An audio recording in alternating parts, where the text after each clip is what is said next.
So here it is, the bike reveal, back to biking on a budget.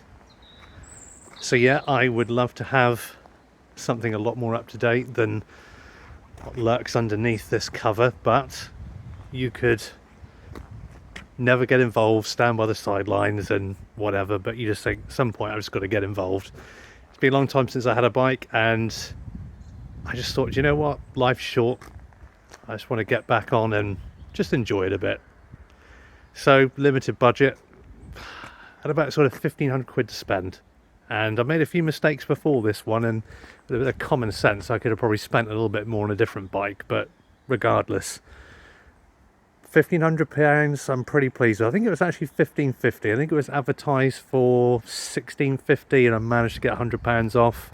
But yeah, let's do the reveal, and don't think that there's anything sexy or cool underneath this cover, because for 1,500 quid you're not going to be finding much. And for a lot of people this is a horrendously ugly motorcycle. So much so, I'm tempted to call it Joe Merrick, Elephant Man, or Elephant Bike.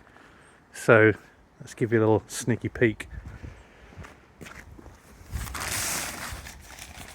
Show a bit of leg, like Joe Merrick would do, because he's a Victorian. That would drive the ladies wild, be completely inappropriate.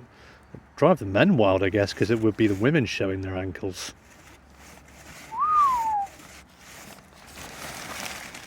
Show a little bit more. Oh, caliper. And there's Joe's face, look at it. Oh, poor old Joe. He's not much of a looker. There we go. And he's a little bit dirty, I need to give him a wash. That's the next thing for Joe, is to have his bath. But yeah, I've got to admit, I'm taking the mick out of Joe because he's mine and we're friends, and it's alright, he doesn't mind. And I know most people talk about their bikes in a female way. It's going to be a little bit odd talking about riding a man for me, but there we go. It is what it is. But there we go. In all of Joe's resplendent glory. So, Triumph RS 955i. 2002. It's a 20-year-old motorcycle now. So, yeah. Yes, it's not pretty, but I gotta say it's been enjoyable so far. I've been quite happy. Although it's old, it still eclipses my abilities because I'm still relatively new back to things, and let's be honest, UK roads and the condition certainly hasn't improved. You can't get up to too much mischief anyway. For me, upgrading would be about aesthetics and just the joy of owning something a little bit more up to date. But yeah, he's got just under 20,000 miles on the clock. I think it's about 18,000. Some of that may not be accurate because on these, the speedo pickup can play up a little bit, and this one, the speedo sometimes works, sometimes doesn't. I've got a fix for that I'm hopefully going to go ahead and do. But yeah, I made a couple of mistakes before I went for this one. I think because you use the internet, you think, don't want to go for anything too big for starters, because I'll end up in difficulties. I will have forgotten everything I've learned from riding bikes and I'll get into bother. So I bought a Yamaha XS 250. I have no idea why I did that. It was 1978. Ridiculous. I could barely keep up with traffic in it. It wasn't enjoyable to ride. Didn't really look all that good. Maybe if you're in a town, fine. But for me, it wasn't a good look. It wasn't a good fit at all.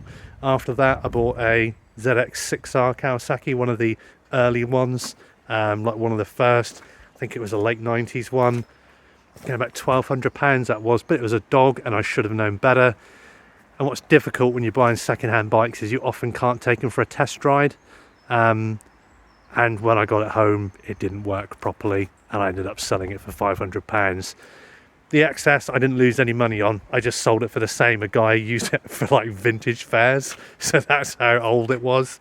But yeah, I lost like 500-600 quid on the 6R, that's not ideal. That was a lesson learned big time. But this one, been really good. Bought off a really nice guy. Had some service work done to it. I think these Triumphs, I think it's about 12,000 miles or something like that. They've got to have the top end of the engine, like valve adjustments and stuff like that done. That had all been done not so long ago. There was a pretty new rear tyre on it. I had to put on a front because that one was getting quite worn, so that's probably the only big purchase I've made is a front tyre. But yeah, I gotta say, I think the key, if you want to get back to biking on a budget, is you got to pick something that people don't want. You know, these are for quite a lot of money, at the odd place or two, but if you dig around, you can find them for cheaper. They do the ST as well, which is like the fully fed version with a single-sided swinging arm. But to be honest, as much as a single-sided swinging arm looks nice, they can be more problematic. That's so basic that if I've got to fix stuff, the other ones, if they're not greased properly and whatever, I think they can be problematic from reading the various forums. But yeah, I think I also changed the grips. The other ones, it did have heated grips, but I'm quite lucky. I don't tend to get cold hands, and I'm not much of an all-weather rider, and for whatever reason they weren't connected, so I popped some new grips on there. For whatever reason, the previous owner, and I think the owner before him, always carried a clutch cable attached, just in case they needed a clutch cable. I haven't felt the need to remove it yet. I might, but I know what will probably happen. I'll remove it and then I'll need it, but I don't know, it's there. So yeah, it's just fine. I'm more than happy with it. Always started off the button, and I think what I liked about this one compared to buying something like the XS250 was the fact that everything works a bit more like a modern bike. Yes, it's 20 years old, but things still work. Now this one's difficult because you've got to pull in the clutch and you've got to press the starter, because it's that kind of a thing.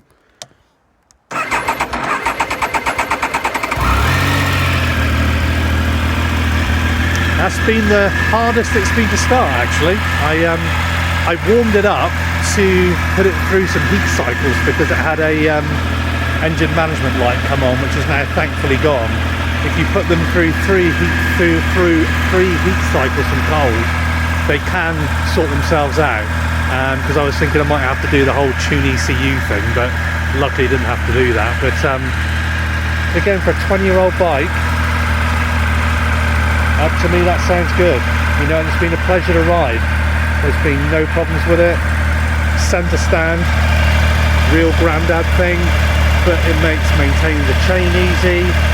Oil change is easy. I don't have to buy another stand, which is, again, if you haven't got a load of money to spend, it doesn't sound much. You've got to buy another stand. But yeah, absolutely fine.